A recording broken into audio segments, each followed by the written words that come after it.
भाई चुनाव में खर्चा कम करने के लिए अगर चुनाव आयोग कुछ नहीं करता है तो फिर वो परिवारवाद वो भी बढ़ाता है और मोदी जी भी परिवारवाद की पुष्टि करते हैं।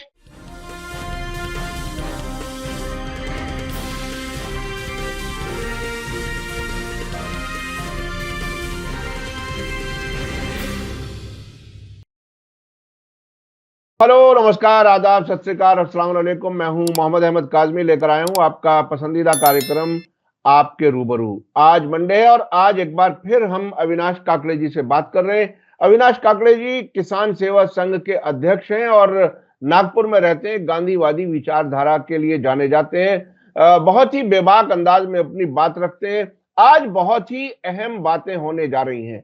आज अविनाश काकड़े जी का कहना है कि मैं वो 9 वजह बता सकता हूं कि मोदी जी क्यों हार रहे हैं। आप जरा ध्यान से इसको सुने, क्योंकि वो जो एक दौर था, अब वो बात नहीं कही जा रही है बीजेपी वालों की तरफ से भी, मोदी नहीं तो कौन। अब वो बिल्कुल बात नहीं हो रही है। तो क्या कुछ अविनाश काकड़े जी बताएंगे 9 वजह जिसकी वजह से मोदी जी हार रहे हैं, वो आप लोग जरूर तवज्जो से सुनिएगा। इसके अलावा लोकसभा इलेक्शन, जिसके साथ साथ 4 राज्यों की विधानसभाओं के भी इलेक्शन हो रहे हैं, वो 7 मरहलों में 7 चरणों में हो रहे हैं। आखिर 7 चरणों में कराने की जरूरत क्या हो गई? क्या बीजेपी की रैलीज, प्रधानमंत्री जी का कार्यक्रम फिट कर करके उसके बाद ही इलेक्शन कमीशन ने ये फैसला किया है? ये भी हम समझेंगे। उसके बाद इलेक्टोरल बॉन्ड की जो कहानी सामने आ रही है, जिसे कहते हैं ना चोर की दाढ़ी में तिनका, अब वो सुप्रीम कोर्ट ने चलते चलते इलेक्शन के पास ऐसा काम कर दिया कि वो जिसे कहते हैं ना हंडिया चौराहे पर आकर के फूट गई। तो अभी उसमें और डिटेल आने बाकी है। आखिर ये बॉन्ड वाली कहानी क्या थी? बहुत ही दिलचस्प है। कुछ लोग कह रहे हैं ये एक्सटॉर्शन का एक बेहतरीन तरीका था, जो कानूनी जिसको रूप दिया गया था। उस पर भी हम बात करेंगे। उसके अलावा किसान आंदोलन भी चल रहा है, उसका क्या कुछ होगा? अब इलेक्शन डिक्लेयर हो गए, क्या क्या होगा? क्योंकि आमतौर पर पहले भी ये कहा गया था कि जब चुनाव आचार संहिता लग जाती है, उसके बाद सरकार कोई फैसला नहीं कर सकती किसी के भी हक में। तो अब किसान क्यों आंदोलन जारी रखेंगे, ये भी हम समझेंगे। अविनाश काकड़े जी, वेलकम है आपका। मीडिया स्टार वर्ल्ड को आप वक्त दे देते हैं, उसके लिए बहुत बहुत शुक्रिया। आप ये बताइए कि ये जब पहली बार आपने खबर सुनी कि 7 चरणों में चुनाव होंगे, आपके जहन में पहला रिएक्शन क्या था, वो बताइए, ताकि लोगों की थोड़े आंखें खुल सके। क्या है? देखो, नमस्कार। एक मैं शुरुआत करने वाला था, उसी से शुरुआत करता हूं। एक पान सिंह तोमर का डायलॉग था, पेड़ों में बागी होते हैं और सांसदों में डाकू जो फिरौती मांगते हैं, कानूनन फिरौती मांगते हैं। तो ये जो संसद में बैठने वाले लोग हैं, उनको डाकू कहना अच्छा नहीं लगता, क्योंकि हम सुन के देते हैं। डायलॉग अच्छा था वो, मगर वो कहना अच्छा नहीं लगता है। उसके कारण मैं गिनाता हूं आपको कि वो 7 चरणों में क्यों होता है। क्योंकि रिसोर्स का मोबिलाइजेशन का मौका उनको मिल सके। आपने देखा होगा कि रिसोर्सेज जो है उनके है, इधर से उधर जा सके सारी रिसोर्सेज, मतलब भाषण करने वालों से लेके उनके झंडे डंडे मोबाइल लगाने वालों से लेके उनके बूथों पर मैनेजमेंट करने वालों से लेके सब रिसोर्सेज का मोबिलाइजेशन हो। इसलिए ज्यादा से ज्यादा सत्ताधारी पार्टियों को मौका, मतलब महाराष्ट्र जैसे प्रदेश में जहाँ कोई गुंडागर्दी होती नहीं है, कभी कोई लूटपाट होती नहीं है, कभी यहाँ का रिकॉर्ड नहीं रहा, यहाँ भी 5 चरणों में हो रहा है। तो ये 5 चरणों में होने का कारण है कि सब जगह वो पहुंच सके। दूसरी बात है, भारत के प्रधानमंत्री जब दूसरे हिस्से में रोड शो कर रहे होते हैं तो 24 घंटे 48 घंटे पहले प्रचार बंद हो जाता है। तो 48 घंटे पहले प्रचार बंद हो जाता है, मगर बाजू वाले कॉन्स्टिट्यूंसी में ये रोड शो करते रहते हैं, ये रैलियां करते रहते हैं, जो आपके ड्राइंग रूम में घुस जाती है। मतलब एक्सेस उतने दिन उनको मिल जाए, इसलिए 7 फेज है। 7 फेज में जो 14 दिन मिलते हैं वो प्रचार के एक्स्ट्रा दिन है। ये भी एक मोबिलाइजेशन का तरीका है। मशीनें, सरकारी और बाहुबली लोग मशीनों के स्ट्रांग रूम में भी कुछ इंटरफेरेंस कर सके, इतने दिन उनको मौलियत सहूलियत दी जाती है। उसके लिए भी है कि तुम्हारी हैसियत होगी तो कर लो, कोई बात नहीं, क्योंकि इतने दिन वॉच रखना, वहां खटिया डाल के सोना सबके लिए कुछ पॉसिबल नहीं होता। ईवीएम को बैटरी निकाल दिया तो वो डेड हो जाती, मशीन है वो एक खाली। मगर उसमें अगर कंप्यूटर से अटैच कर लिए तो हेरफेर भी हो सकती है। स्ट्रांग रूम में किस तरीके से वो इतने दिन रख के 40-45 दिन रख के स्ट्रांग रूम में क्या करेंगे, इसके ऊपर वॉच कम से कम रख सके और ज्यादा से ज्यादा गड़बड़ी हो सके, उसके कारण ये सब किया जाता है। उन्होंने एक बार जब उन्होंने लोगों ने बोला कि टोटलाइजर मशीन पर चुनाव आयोग एक जगह क्यों नहीं करता, टोटलाइजर मशीन में लाके वो अटैच क्यों नहीं कर देता, तो चुनाव आयोग बोलता है कि जब लोगों का एक मशीन पे भरोसा नहीं है तो दूसरी मशीन आप इंट्रोड्यूस क्यों करना चाहते। मतलब चुनाव आयोग जानता है कि इस ईवीएम मशीन पर लोगों का भरोसा नहीं है और फिर भी चुनाव आयोग इस तरीके से मशीन का उपयोग क्यों कर रहा है, इसका भी जवाब नहीं दे सकते, ना दे रहे कोई। जब चुनाव प्रक्रिया में गड़बड़ी की शिकायत आती है तो आप सत्ताधारी पार्टियों के नेताओं के भाषण को निग्लेक्ट कर देते हो और विरोधी पार्टियों के नेताओं को वो कसते। अभी देखा होगा इलेक्शन का घोषणा भी नहीं हुई थी, तब इंस्ट्रक्शन दे दिए थे राहुल गांधी को चुनाव आयोग ने। उस वक्त चुनाव आयोग की हैसियत क्या थी? क्यों दे दिया आपने इंस्ट्रक्शन? किस हैसियत से दिए? तो ये जो हैसियत है, ये जब लंबा चुनाव खींचते रहता है तो आपको देखा होगा कि पिछले वक्त के चुनावों में 7 बार वायलेशन किया था जो कोड ऑफ कंडक्ट है उसका। कभी बजरंगबली का नाम लेके किया था, पिछले वक्त तो पुलवामा में शहीदों के नाम, जैसा पहली बार कभी जाता है तो पहली कमाई माँ को देता है कोई भी बेटा, तो 18 साल के उम्र के जो बेटे होंगे वो पुलवामा के नाम से वोट डाले, वो शहीदों के नाम से वोट डाले। आपको याद होगा बाला साहब ठाकरे जी ने एक बार धर्म का नाम ले लिया था तो उनके जो वोटिंग राइट्स थे वो 5 साल के लिए 6 साल के लिए डिबार कर दिए थे, उनको अधिकार नहीं रखा गया था। इन्होंने तो इतने वायलेशन किए, ये लंबी पीरियड में चलती रहती है, एक के बाद एक वायलेशन आते रहते, उसके ऊपर 20-20 25-25 दिन सुनवाई करते रहते और इलेक्शन कमीशन कुछ नहीं पाया गया, नल एंड व्हाइट करके उसका डिसीजन समाप्त करते जब तक इलेक्शन प्रक्रिया समाप्त हो जाती है। ये अगर लंबी प्रक्रिया नहीं होगी तो आपको 24 घंटे में उस पर डिसीजन लेना पड़ेगा। विरोधी पार्टियों का तो 24 घंटे के अंदर डिसीजन लिया जाता है, मगर इनको 22-25 दिन दिए जाते हैं, इसलिए लंबी गैप इन्होंने ये किए। अब इन्होंने फर्स्ट टाइम के वोटरों को चुनाव प्रचार में चुनाव के वो शहीदों के फोटो भी लगाए थे। अब किसके लगाएंगे पता नहीं आपको। तो ये चुनाव के प्रचार सामग्री, चुनाव की रथ यात्रा और वो यात्रा निकाल सके। मैंने अभी बताया था आपको कि इन्होंने पिछले वक्त बनारस और अहमदाबाद में बड़ी लंबी यात्रा निकाली थी। मतलब वोटिंग करते वक्त भी ये लॉन्ग प्रोसेस जो होता है वो इसीलिए होता है क्योंकि यात्रा निकली हो तो 5-85 लोग दिखे, 100 लोग दिखे तो कैसे होगा। तो ये सब मोबिलाइज कर सके, चारों तरफ से मोबिलाइज हो सके, इसलिए ये ऐसा करते हैं। अब चुनावी हिंसा रोकने के लिए ये करने का स्वांग रचते हैं, मगर ऐसी बात नहीं है। ये आप मुझे बताइए कि चुनावी हिंसा रोकना है तो चुनाव ये पैसे का जीतना ये करते, जब्ती करते हैं, उसका बाद में क्या होता है कहां पता चलता है। ये लॉन्ग प्रोसेस में वो भूल जाता है। अगर ताजा ताजा है तो तुरंत उसमें अटैक हो सकता है, तुरंत बात हो सकती है, वो उसके लिए लग सकता है। मगर वो बड़ी पार्टी है जो जिनके पास में संसाधनों की कमी है, वो जो पैसे पकड़े जाते हैं उसका कभी आपने देखा होगा कि कोई भी चीज। और दूसरी बात है कि इक्वलिटी की बात ना हो, इलेक्शन में इक्वलिटी की बात होती है। तो आप मुझे बताइए कि ये चुनाव आयोग बराबरी के प्रिंसिपल पर क्यों नहीं उतरता है।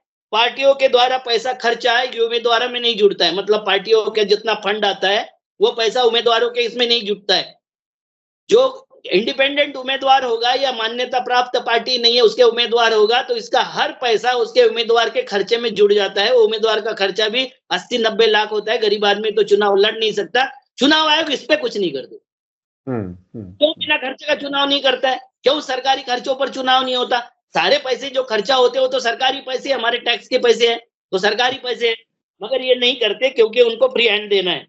दूसरा, ये बैनर पोस्टर वाले जो खर्चा होता है, बड़ी रैलियों वाला जो खर्चा होता है पार्टी के खर्चे से होता है और छोटे उम्मीदवार को ये बराबरी का कोई दर्जा नहीं देते। अभी उन्होंने बोला है कि नेताओं के भाषा पर संयम रखना पड़ेगा, निजी हमलों पर प्रतिबंध करना पड़ेगा। ये किसके लिए उपदेश है? ये लंबा चुनाव में किसके लिए उपदेश होता है? ये आपको पता है कि असंयमित भाषा कौन करता है?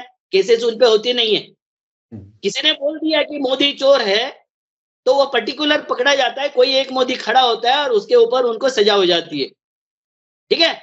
मगर इन्होंने जो कुछ बोला होगा, इन्होंने जिस तरीके से उनके माँ बहनों को भी कुछ बोला होगा, भगवानों को भी कुछ बोला होगा, भगवान के नाम से भी कुछ किया होगा, उसके ऊपर कोई कार्रवाई कभी नहीं होती। और वो चुनाव की घोषणा होने के बाद भी ये सब चीजें उनकी निग्लेक्ट की जाए, उसको टाला जाए, जैसा justice is delay justice is deny के इस पे ये सब हो जाए। चुनाव आयोग एक्सटॉर्शन की अनुमति कैसे दे सकते हैं?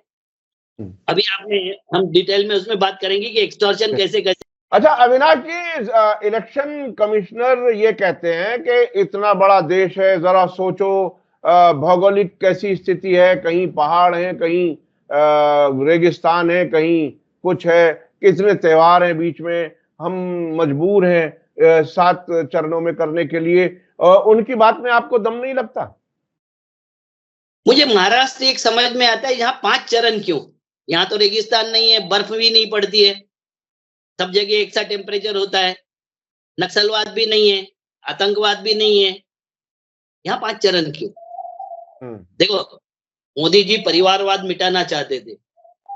मुझे जहां तक याद है कि इलेक्शन जो पहले होते थे, हमारे यहाँ के जितने नेता होंगे, वसंत दादा पाटिल से लेके शंकरराव चौहान, यशवंतराव चौहान, शरद पवार, इनको गांव ने नेता बनाया था। गांव के लोग जुट जाते थे, गांव के लोग पैसा देते थे और उसके बाद में जो गांव सहमति देता था या उनको सपोर्ट देता था, उसके माध्यम से एक लोग नेता बनते थे। अब ये परिवार से क्यों आने लग गए?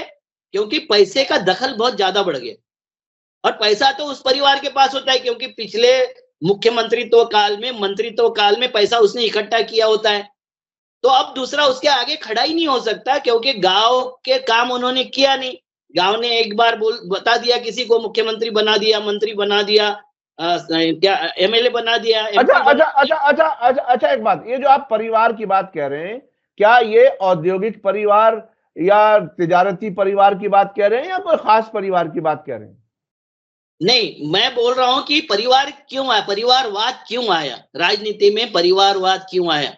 क्योंकि जब संसाधनों की डिमांड बढ़ गई, कैंडिडेट के पास कितने पैसे हैं, तो चुनाव में कितना खर्चा कर सकता है और पार्टी को कितना डोनेशन दे सकता है, यह जब पूछा जाने लग गया तो गरीब आदमी इससे अलग हो गया।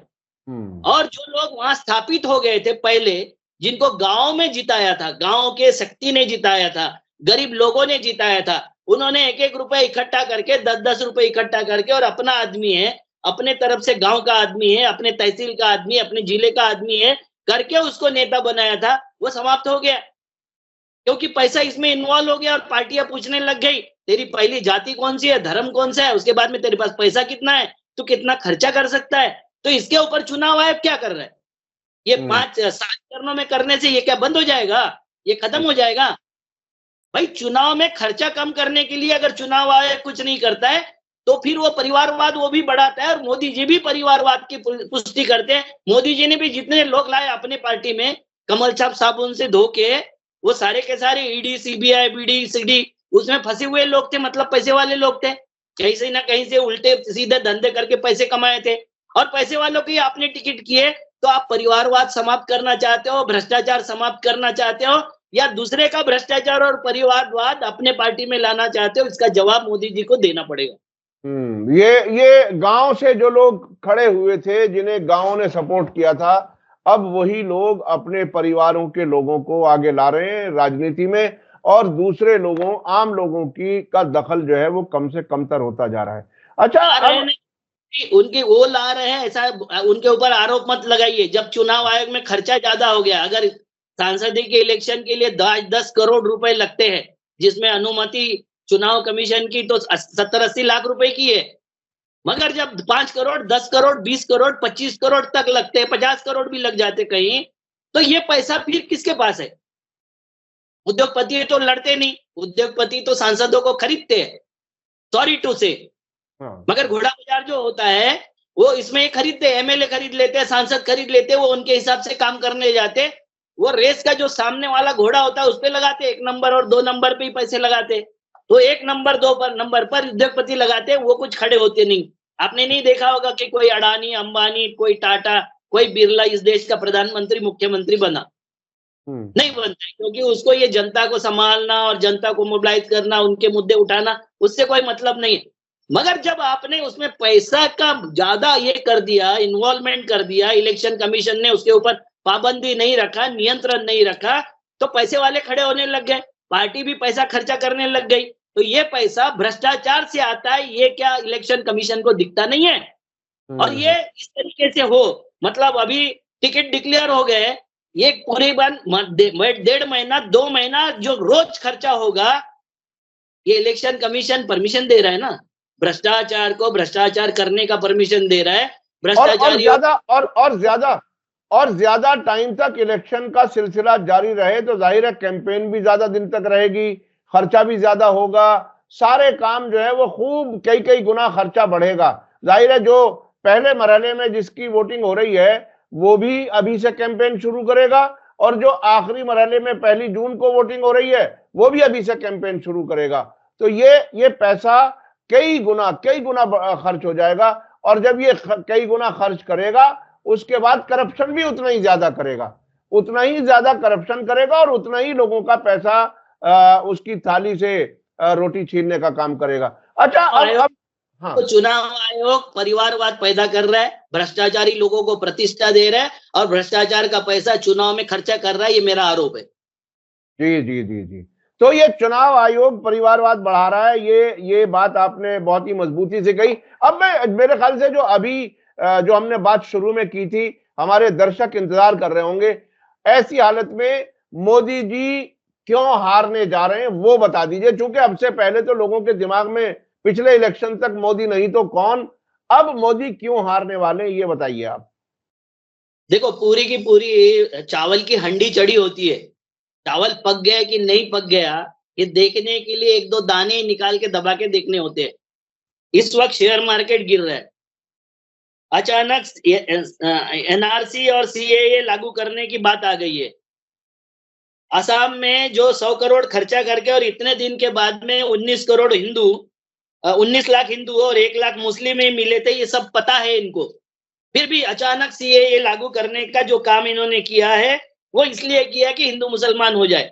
अब इसमें भी देखिए, हिंदू मुसलमान हो जाए, मुसलमानों ने प्रतिक्रिया नहीं दी तो एक मुसंगी खड़ा हो गया, ओवैसी, वो सीएए के विरोध में जाके सुप्रीम कोर्ट में बोल रहा है कि ये सीएए को रद्द करो। मतलब मुसलमान प्रतिक्रिया नहीं दे रहे, मुसंगी खड़ा हो गया।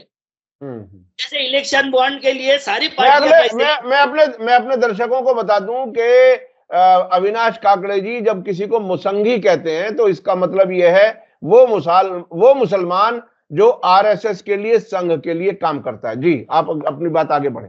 जी, वैसे ही एक दूसरा मुसंगी खड़ा हो गया है, आठवले, वो बोल रहा है कि भाई सारी पार्टियों ने बॉन्ड लिए। भाई सारी पार्टियों को बॉन्ड अगर दिया होगा तो वो ठीक है, उनकी भी जांच होनी चाहिए। उन्होंने तो डिक्लेयर कर दिया, कितनी पार्टियों ने बता दिया कि हमको यहाँ से इतना पैसा मिला है। बीजेपी तो नहीं कर रही है, और बीजेपी, मैं अभी छापामार वसूली की सारी बात करूंगा, डेट वाइज बताऊंगा आपको। दूसरा, ये हार रहे उसका एक और कारण है कि खट्टर को पहले दिन दोस्त बताया, मगर जैसे ही इनके पास में इंफॉर्मेशन आई, खट्टर को बदल दिया और एक सैनिक को ला लिया। अभी उनको पता है कि इससे सैनिक को लाने से हमको पश्चिमी उत्तर प्रदेश में भी फायदा। ये जो एक आदमी को ला के फायदा लेने की जो बात कर रही है, वो क्या मामला है? ये हारने के लक्षण है। अभी कल राहुल गांधी महाराष्ट्र की जो मीटिंग थी, इंडिया वाली मीटिंग जो थी, उसमें ये बोला कि हमारा एक बड़ा नेता, नाम नहीं लिया मगर नाम सबको पता है, एक बड़ा नेता जो मेरी माताजी के पास में आके रो के गया कि मैं छोड़ना नहीं चाहता हूं, मगर मैं जेल भी नहीं जाना चाहता हूं, मेरे बीबी बच्चों को जेल नहीं भेजना चाहता हूं, इसलिए मैं बीजेपी में जा रहा हूं। ये क्यों हो रहा है भाई? हारने के लक्षण क्या है ये मैं गिना रहा हूं आपको। दुष्यंत चौटाला को क्यों बाहर कर दिया? क्योंकि दुष्यंत चौटाला जब महिला पहलवानों का आंदोलन हो रहा था चुप था, वो किसानों का आंदोलन हो रहा था चुप था, अब वो लाइबिलिटी बन गया था। जाट तो वोट नहीं देने वाले थे, तो जाटों का वोट कटवा जाए, वो कुछ ना कुछ वोट ले और जाटों के वोटों का विभाजन हो जाए, इसलिए दुष्यंत चौटाला को ये हारने के लक्षण है। ये बिना हारने के नहीं होते। उड़ीसा में जाके प्रेशर डाल के जबरदस्ती गठबंधन कर लिया। बाद में वो जो है वहां के जो मुख्यमंत्री है नवीन पटनायक जी, उन्होंने डरना पसंद नहीं किया, हारना पसंद किया, तो वो तुरंत बाहर आ गए। अब उससे क्या हो गया, एक और लक्षण है कि क्यों गए थे नवीन पटनायक को 10 साल से, वो तो उनके गेम में ही खेल रहा था, उनके पाले में खेल रहा था, मगर इनको पता है कि बाकी जगह सीट कम हो रही तो उड़ीसा से बढ़ सकती है अगर नवीन पटनायक साथ में आ जाए। ये हड़बड़ाहट दिखाती है कि हार रहे हो तुम। दूसरा, एसबीआई से जो इलेक्टोरल बॉन्ड है उसके कारण जो इस्तीफा अशोक गोयल ने दिया, अशोक गोयल नहीं चाहता था कि वो मेरे ऊपर आए, ये दिखाए, ये बता रहा है कि कोई भी अफसर इनके साथ में अब खड़ा होना नहीं चाह रहा। कोई भी अफसर, आप देख लीजिए, अफसरों को बहुत जल्दी समझ में आता है कि क्या हो रहा है। दूसरे दिन से फोन उठाना बंद कर देते हैं, नेताजी के सारे अफसर फोन उठाना बंद कर देती है। गोयल ने वो रिजाइन देके ये कर दिया। यूपी में सरकार का एक्सटेंशन, योगी जी का इतना अपमान किया था उन्होंने, किसने, तो दारा सिंह और ओम प्रकाश राजभर ने। उनको इतना अपमान करने के बाद भी क्या समझाया गया होगा कि भैया हमको राजभरों के वोट चाहिए, हमको दारा सिंह वाले कम्युनिटी के वोट चाहिए, अगर ये वोट नहीं मिले तो हमारी सीटें कम हो रही। ये क्या लक्षण है, ये जोड़तोड़ चल रही है। जोड़तोड़ किस लिए चल रही, 400 पार 400 पार, तो जोड़तोड़ क्यों करो भाई, इतने पार्टियों के साथ में जोड़तोड़ क्यों चल रही है। तीसरा, छठवां कारण है कि चिराग पासवान को 5 सीटें, पशुपति को गवर्नर, पारस पासवान को मंत्री पद, या आश्वासन किस बात के लिए दे रहे हो, क्या जरूरत है आपको, जरूरत क्या है छोटे छोटे लोगों को मस्का लगाने की। जब आपका जो हनुमान था चिराग पासवान, वो बाहर जाके नीतीश कुमार की सीटें कम कर रहा था, अब नीतीश कुमार को आपने अंदर ले लिया, उनकी लाइबिलिटी समेत अंदर ले लिया, उनके एंटी इनकम्बेंसी समेत, क्योंकि 9 बार जो चीफ मिनिस्टर की शपथ लेता है तो एंटी इनकम्बेंसी के साथ भी उसको एक्सेप्ट कर लिया, क्योंकि आपको समझ में आया ये अगर नहीं रहा तो हमारी 2-4 सीटें भी नहीं आएगी। ये क्या लक्षण है इस हड़बड़ाहट में ये सब करने का, उसको भी एडजस्ट, इसको भी एडजस्ट करने का मतलब है वो बिहार में कि हम हार रहे। अब राम मंदिर के इसमें शंकराचार्य जी ने उनकी हवा निकाल दिया, अब वो मुद्दा चल नहीं रहा, डाउन जमीन पे आ गया। तो अभी वो काशी, उसके ऊपर चले थे, काशी विश्वनाथ का वो मस्जिद ढूंढ रहे थे, वहां मथुरा वाली मस्जिद ढूंढ रहे थे। भैया काशी विश्वनाथ, मैं कई बार बता चुका हूँ कि वो मंदिर हिंदुओं ने तोड़ा था, हिंदू राजाओं ने तोड़ा था, इसलिए वहां मंदिर तो है। हिंदू राजाओं ने क्यों तोड़ा था, अकेली वाहिद मस्जिद है जिसका नाम हिंदू राजा का नाम सर है, उसका मेरा वीडियो है पूरा सबूतों के साथ में। तो ये जो हंगामा है, ये जो हड़बड़ाहट कर रहे हैं, उसका कारण क्या है। फिर आपने देखा होगा गौतम गंभीर, जयंत सिन्हा ने कहा हम चुनाव नहीं लड़ेंगे, नितिन पटेल ने मना कर दिया, वो पवन सिंह जो है उसने मना कर दिया, हर्षवर्धन, उपेंद्र रावत ने तो टिकट वापस भी कर दिया। और उसके बाद में विजेंद्र सिंह और वीरेंद्र सिंह जो हरियाणा के किसानों के मसीहा है, उनके रिश्तेदार है, ये दोनों बाहर चल गए और चूरू के राहुल कसाना परिवार कांग्रेस में आ गया। ये क्या दिखाई देता है, ये लक्षण है कि मोदी जी बुरी तरीके से हार रहे। जी जी जी, तो ये है, देखिए गौर करने की बातें हैं, ये सारे फैक्ट्स आपको एक जगह मिले हैं, समझने गौर करने की जरूरत है। अच्छा, मैं चलना चाहता हूं, वक्त हमारे पास जरा कम बाकी बचा है। इलेक्टोरल बॉन्ड और ईडी के छापे, इन दोनों में क्या कुछ रिश्ता है, जरा ये बता दीजिए, क्योंकि ये बहुत ही कभी मोदी सरकार ने सोचा तो नहीं था कि कोई सवाल उठेगा, इलेक्टोरल बॉन्ड पे सवाल उठेगा, और अब ये सुप्रीम कोर्ट यहां तक ले आई कि एसबीआई को मजबूर किया कि वो डिटेल दे, हालांकि वो डिटेल अब भी कुछ रोक रहा है। आपके पास क्या इंफॉर्मेशन? देखो, पुलवामा में जो अटैक किया था, तो एक पाकिस्तानी कंपनी है हब पावर कंपनी लिमिटेड, उससे कितने पैसे लिए, करोड़ों रुपए के उन्होंने बॉन्ड खरीद लिए बीजेपी के लिए। पाकिस्तान को गाली देते हो, मुसलमानों को गाली देते हो, और HUB कंपनी जो है वो पाकिस्तानी कंपनी है, मैं उसके डिटेल आपको भेज दूंगा, आप दिखाइए। दूसरा, DLF पे छापा मारा इन्होंने 25 जनवरी को, 9 अक्टूबर को उसने बॉन्ड खरीद लिया। एक दूसरी कंपनी है IFB एग्रो, 25 जून को छापा मारा 2020 को, उसने 8 अक्टूबर 2021 को बॉन्ड खरीद लिए। यशोदा हॉस्पिटल के 26 दिसंबर 2020 को छापा मारा, अप्रैल 2021 में बॉन्ड खरीद लिए। ये हेडको ड्रग्स एंड हेथ्रो लैब्स, ये 9 अक्टूबर 21 को छापा मारा, 7 नवंबर 22 को इसने बॉन्ड खरीद लिए। हादिया एनर्जी 20 मार्च को छापा मारा, 4 अक्टूबर 21 को बॉन्ड खरीद लिए। उसके बाद में चेन्नई ग्रीनवुड, इसको जुलाई में छापा मारा, जुलाई 21 में 2021 में, जनवरी 2022 में इसने बॉन्ड खरीद लिए। हीरो मोटो, इसने 23 मार्च 2022 को छापा मारा, 7 अक्टूबर 2022 को बॉन्ड खरीद लिए। Future gaming and hotel services, ये कंपनी किसकी है मालूम है? लॉटरी किंग की। जो लॉटरी किंग का नाम है सेंटियागो मार्टिन, ये रोहिंग्या है। जी जी। कौन है? रोहिंग्या है। हाँ। और इसने रोहिंग्या ने शुरू की कंपनी, ये ईसाई आदमी है भाई। आरएसएस तो बोलती है कि मुस्लिम, ईसाई और जो बाहर के धर्म के लोग हैं वो तो हमारे दुश्मन है, दुश्मन नंबर 1। कम्युनिस्ट भी उसमें डालते हो कि हमारे दुश्मन नंबर 1 है। तो दुश्मनों से आपने 1360 करोड़ रुपए कैसे ले लिए? उस पेपर छापा डाला था। उसके हालांकि इनकम उसकी हुई थी 225 करोड़ और उससे चंदा लिया 1360 करोड़। क्या बताता है? क्या बताता है? यानी ये बिल्कुल ये तकरीबन ऐसा हुआ कि तीन चार बचे हैं। जिंदाल स्टील एंड पावर को 21 अप्रैल 2022 को छापा मारा, 7 अक्टूबर 2022 को वसूली हो गई। माइक्रो लैब है, उसके ऊपर छापा मारा 14 जुलाई 22 को, 10 अक्टूबर 22 को वसूली हो गई। एनसीसी नवंबर 22 को छापा मारा, नवंबर में ही वसूली हो गई। वो कल्पतरु प्रोजेक्ट है, 4 अगस्त 23 को छापा मारा, 10 अक्टूबर 23 को वसूली हो गई। डॉक्टर रेड्डी लैब 18 नवंबर 23 को छापा मारा, 17 नवंबर को वसूली हो गई।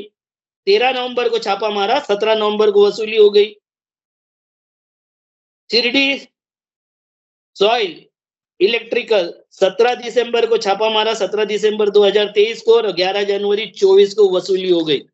अब ये मुझे बताइए कि छापा ये तो सब ईडी जो हुई वो बड़ी कमाऊ पूत, जिसे कहते हैं, बड़ी कमाऊ पूत हो गई बीजेपी की, कि सारा पैसा इकट्ठा करने में ईडी ने मदद की। अच्छा, इसमें एक और एंगल है, इसमें भेड़ों में है और संसदों में दागी और डकैत बैठे हुए। हाँ, अच्छा, इसमें एक और एंगल है। अब से पहले मुझे लगता है पार्टियों के लोग अलग अलग लोगों से पैसा लेने के लिए कोशिश करते होंगे, उन्हें भी थोड़ा बहुत बीच में मिल जाता होगा। अगर 50 करोड़ पार्टी को है तो 2-4 करोड़ उसे भी मिल जाता होगा। अब तो ये लिफाफा बंद कर करके सीधे पार्टी को पैसा पहुंच जाए, और बीच वाला आदमी भी बेचारा, जिसने करप्शन किया हो, जिसने पटाया हो, धमकाया हो, उसको भी कमीशन नहीं मिलता। ऐसा लगता है ये पार्टी के अंदर का करप्शन रोकने की भी शायद कोशिश है। ऐसा नहीं लगता आपको? पार्टी के अंदर लोग वो धमकाने पटाने के लिए तो लोगों को भेजा ही जाता होगा। हर जगह प्रधानमंत्री थोड़ी जाएगा।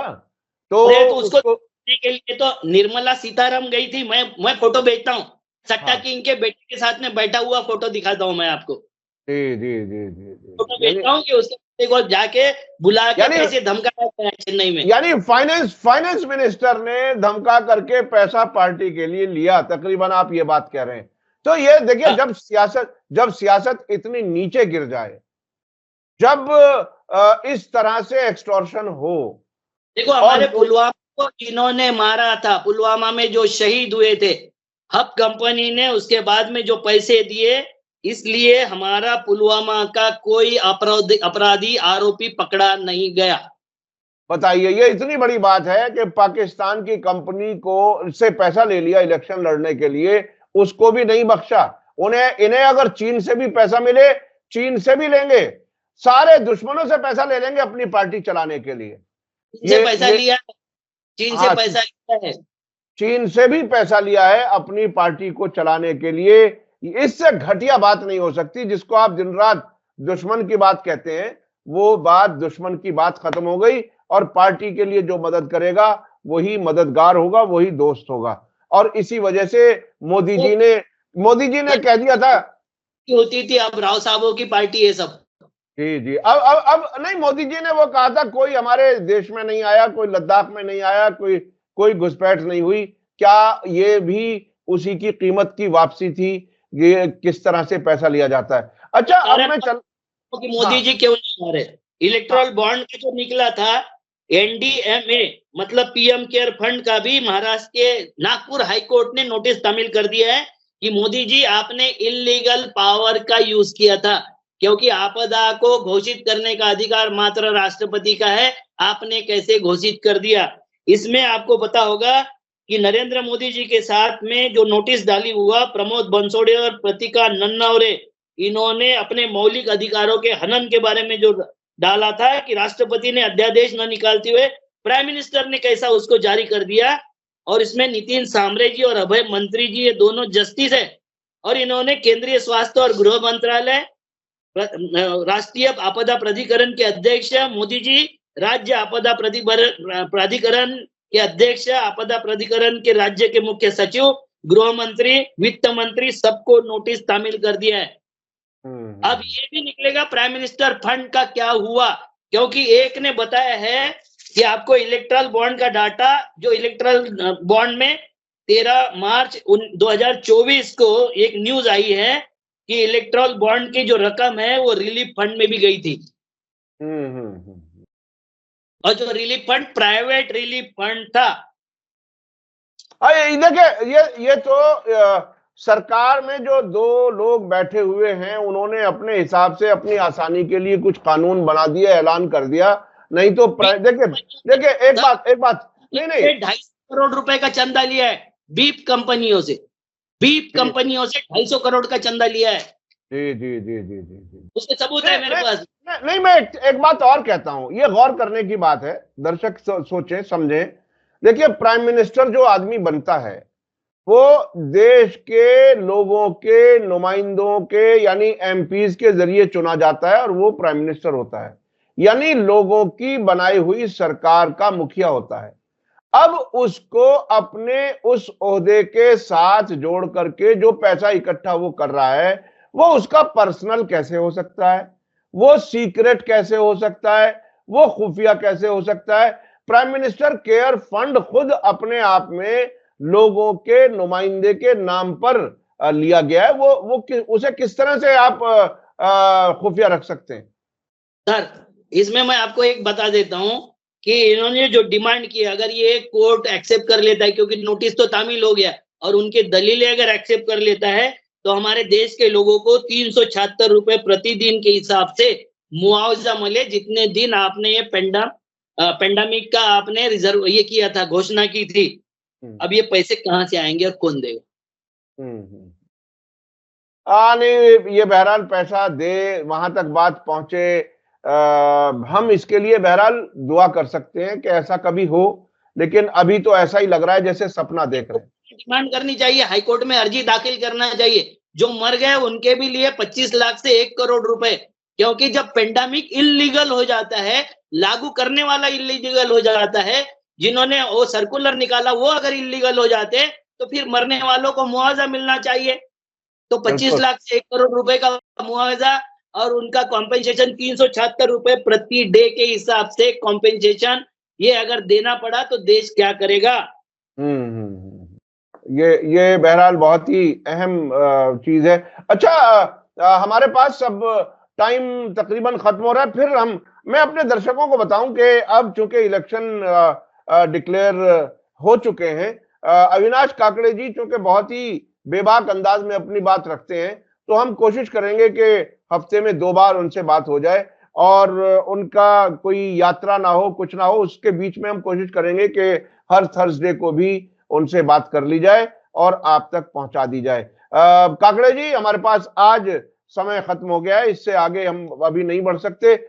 मुझे उम्मीद है कि दर्शकों को बहुत ही अहम इंफॉर्मेशन मिली है, उसको जरूर ज्यादा से ज्यादा लोगों तक शेयर करें, और आपको ये एपिसोड कैसा लगा वो कमेंट्स में जरूर लिखें। अब बहुत बहुत शुक्रिया अविनाश काकड़े जी, मुझे यहाँ रोकना पड़ रहा है। इसी के साथ मुझे दीजिए इजाजत। धन्यवाद, शुक्रिया, जय भारत, जय हिंद। मीडिया स्टार वर्ल्ड के और वीडियो देखने के लिए हमारे चैनल को सब्सक्राइब करें और सीधे नोटिफिकेशन पाने के लिए बेल आइकन दबाएं। और अगर हमारी खबर सच्ची और अच्छी लगे तो अपने व्हाट्सएप, इंस्टाग्राम, फेसबुक और ट्विटर अकाउंट पर जरूर शेयर करें।